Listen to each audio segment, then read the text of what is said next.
Okay, well, thank you again to everybody for joining us once again for another episode of Seguridad Sin Filtros. I have a good, great friend and colleague that's going to be joining us today. Michael Pregent, who's a senior fellow for the Hudson Institute, has probably one of the most extensive backgrounds in the country when it comes to understanding and analyzing Iranian proxy groups. He has a long bio that's available on the Hudson Institute website that we're going to list.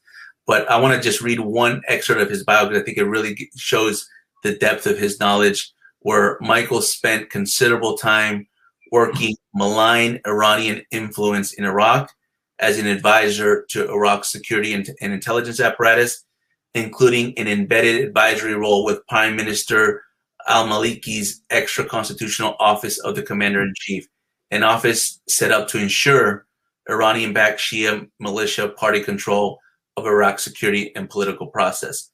So essentially with that experience, Michael, you have firsthand experience as a practitioner, as a former military intelligence officer and analyst, but also now as a scholar, being a senior fellow at the Hudson Institute, to help us understand how this can eventually impact us in Latin America. What I like to start, Michael, to begin the conversation a little bit is one, to talk a little bit about Iran's big picture ambitions, their naval ambitions, but just maybe their global ambitions. Iran views themselves as a global power. They've said it and they repeated it and put it in their doctrine. And I think part of that global power is essentially to project naval power. So if you could give us a little quick a summary of Iran's naval power projections abroad. I imagine most of that's been in the Middle East. And then maybe where you think they want to go with a potential blue water navy that seems something that they're looking to materialize very quickly. Well, thanks for having me. I just want to say that that position that I had inside of Prime Minister Maliki's Office of the Commander-in-Chief was not to help him with militias, but to advise the U.S. command of what Maliki was doing with regards to facilitating Iran's takeover of Iraq. So we're seeing, again, forced projection by the Islamic Republic of Iran. We've seen harassing attacks in the Persian Gulf, in the Gulf of Oman, in the Gulf of Aden. The IRGC Navy basically supports proxies through arms transfers, through setting up command and control platforms, and they do it on their frigates. So there's a frigate sitting out off the coast of Yemen that basically provides command and control to the Iranian proxies on the ground, the Houthis, or Ansar Allah. And then, of course, we've seen the harassing attacks in the Gulf of, in the Persian Gulf against oil tankers in the Strait of Hormuz. The playbook that the Islamic Republic likes to use is provocations for concessions. They seize oil tankers in the Strait of Hormuz in order to get sanctions relief, in order to get some sort of monetary payout. So this is basically what the Islamic Republic does with its navy. It harasses, it basically extorts money by telling the region, if you want the Strait of Hormuz to be safe, then give us money to protect you from the threat, when they in fact are the threat. So when we look at the IRGC Navy, it's basically a navy of command and control platforms, and also these harassing fast boats or their corvettes. They are a green water navy, so to speak. They like to stay in the region and harass and interdict. One of their biggest failures in recent history is the 1988 attack on the U.S. Navy by the United States. A lot of people don't know about this or don't remember it. But when Iran was mining the Strait of Hormuz and the Persian Gulf, it was hitting oil tankers in international waters. And the United States started to reflag those oil tankers. And the United States warned repeatedly the IRGC Navy not to conduct these mining operations and these harassing attacks. The Islamic Revolutionary Guard Corps Navy didn't listen. So the U.S. Air Force, U.S. Navy sank half of the Iranian Navy. I mean, basically decimated Iran's naval capability in 1988 in Operation Praying Mantis. And that was recently referenced when Qasem Soleimani was killed, January 2nd, 2020. General Petraeus said the U.S. had restored deterrence and cited Operation Praying Mantis as the last time the United States had established deterrence. And what followed was Iran backed down. Iran backed down once they faced force. We are now seeing these provocations accelerated with the recent move of the Iranian, several Iranian naval vessels trying to attempt to push into the Atlantic Ocean, either going to Caracas or going to Cuba. Let me jump in right there, Michael. I think that was a great kind of overview. And you mentioned the 1988 operation under President Reagan that essentially sunk the Iranian Navy, Operation Praying Mantis. So an interesting anecdote, one of the vessels that was sunk during that operation was called the Sahand. It was one of the frigates from the Iranian Navy.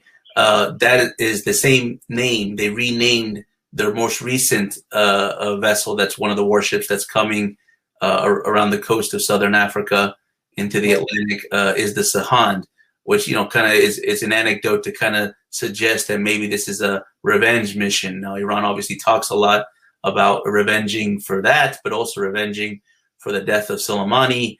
Let me ask this question then: how much of this potential warships that coming to Venezuela, coming to the Caribbean, how much of that is a kinetic threat, meaning it could provide actual kinetic challenge and attack of some sorts, even if it's an asymmetric attack, but any kind of kinetic attack on U.S. naval vessels that are patrolling the waters, that are constantly patrolling for drug trafficking, but also partner countries like Colombia, Guyana, and others? Or how much of it is a propaganda value for Iran to say we are now a global power because our warships are in the Atlantic and the Caribbean? I imagine it's an element of both, but can you help us balance that a little bit? Where's the balance? Yeah, I think it is both. So let's look at it. It is a threat because what Iran likes to do is to push weapons to countries like Venezuela. They push weapons to Lebanese Hezbollah. They pushed weapons to the Houthis using frigates. And these frigates were sanctioned under Annex 2 of the Iran deal, the JCPOA. This current move to again, move a frigate that's been converted to a command and control platform that has 7 attack boats on its deck, or at least it did when it started taking off, could potentially have ballistic missiles in its cargo bays, is moving towards Venezuela not only as a test of the Biden administration, but also to demonstrate capability that the Islamic Republic of Iran is now a blue water navy. It has expressed its desire to move into the Atlantic Ocean since 2019. It didn't do that under the Trump administration. Remember, under the Trump administration, President Trump said that any vessels moving arms towards Central and South America would be targeted by the U.S. because the intel at the time said it could be ballistic missiles or ballistic missile technology. And the last thing we want to do is see an increased capability in Venezuela that has few friends. And as you and I have talked about in the past, Lebanese Hezbollah is there. Lebanese Hezbollah is in the area. It's also a show of force. It's a public relations. It's a strategic comms message to the Biden administration that, we're coming, and you know what? It's going to take us about, 10 more days to get to where we need to go? And in those 10 days, they hope to negotiate the Iran deal in Vienna. So does this military, grouping turn around if the Biden administration caves in Vienna? Or does it continue to come knowing that the Biden administration isn't going to hold them accountable? Now, what we do know is the Biden administration has reached out to Cuba and Havana based on, I'm sorry, Cuba and Venezuela, Caracas and Cuba, I'm sorry, and Havana, based on the political report that came out today. The political report's pretty solid report. And they're urging countries to turn these military vessels away. Iran's not worried about that. And that's very telling. They're continuing, they're coming, and they're using it again as leverage to get concessions from the West. So we'll have to keep looking at this. Yeah, I think, no, so you're right. I think there's kind of, I think, a wishful thinking that Iran's going to turn these vessels around. I think there's a logistical challenge to actually turn them around and go back. They're actually closer now to South America than they are to go back to the Middle East. So I don't know if these vessels can actually make the voyage mid transatlantic. But so we understand the Venezuela context of all this, the Latin America context. We understand how the Maduro regime and Havana and everybody else that's aligned with that regime benefits from this sort of provocation. But if you could give us, and you touched on it with the nuclear deal, but if you could give us a little bit of the Iranian context from this, right? How does this really benefit the Iranian regime? Because they have elections coming up soon. We know that those aren't democratic elections, but nonetheless, they use that to be able to help try to consolidate their power internally.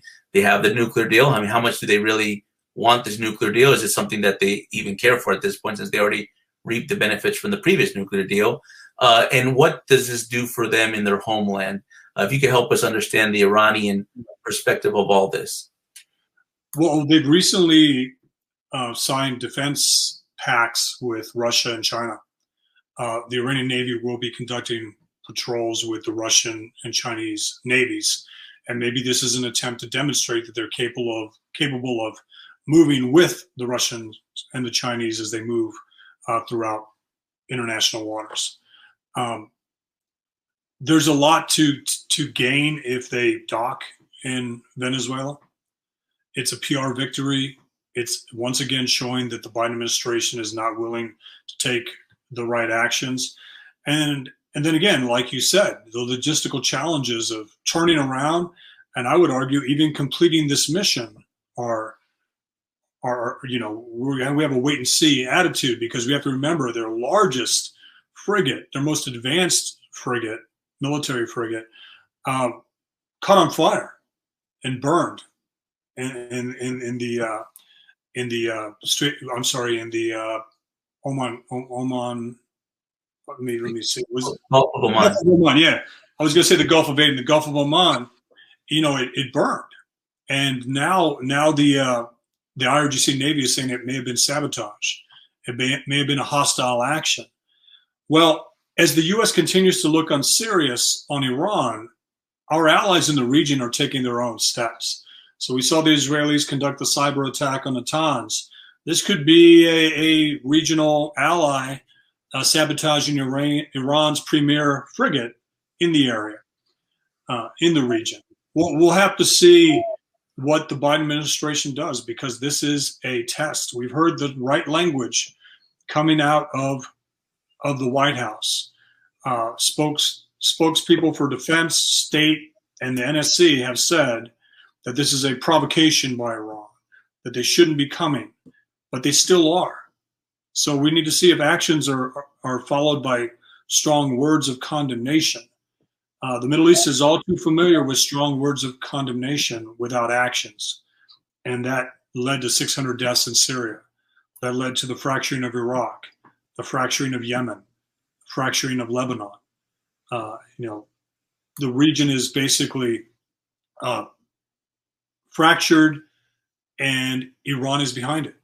It's like Secretary Mattis said, behind every bad action in the Middle East or bad outcome, Iran's hand is at play. Yeah, and I think you can add a fractured Venezuela now to that growing list of countries where Iran has put their fingerprints or footprints on that have turned into just more conflict and chaos. Michael, we could talk to you for hours. To be honest with you, you're such a wealth of knowledge. We're going to end it with this, but I want to give you an opportunity to tell this audience. We have a Latin America audience that everywhere from Argentina to Mexico to Colombia and Guyana, countries that are close to Venezuela, that watch our show. and they're always interested in learning more about the playbook and the modus operandi of the Iranian regime. So I constantly tell them to follow the people that I follow, because that's how I get smart on Iran. And you're definitely one of those people, Michael, that I follow. So if you could tell us how they can follow you, how they can read your work, stay up with your interviews, so that they can learn more about how the Iranian regime operates, in particular with its proxies. Well, you can follow me on Twitter at Mike Papa Pregent or MP Pregent, and you can also follow my work at the Hudson Institute. The one thing I would leave your audience with is anything that Iran does in this hemisphere is meant to destabilize and fracture stable governments. It's meant to empower proxies. Iran has no problem using the narco trade to fund terrorism in the Middle East, to fund terrorism in the West.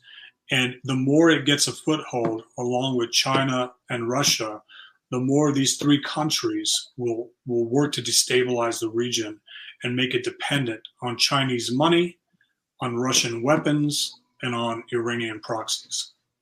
It's masterfully said. That I couldn't agree more. Be sure to follow everyone to follow Michael on Twitter. Go to the Hudson Institute's website. You can follow a lot of his writings, webinars, and the events they do. He's also a frequent guest of many cable news shows. Michael, it's a pleasure to have you on. Hopefully the next time, once this pandemic finally is behind us, we can actually bring you to Latin America, and that would be awesome. So looking forward to the next time. Thank you once again, and we'll see you soon. Thanks a lot, Joseph.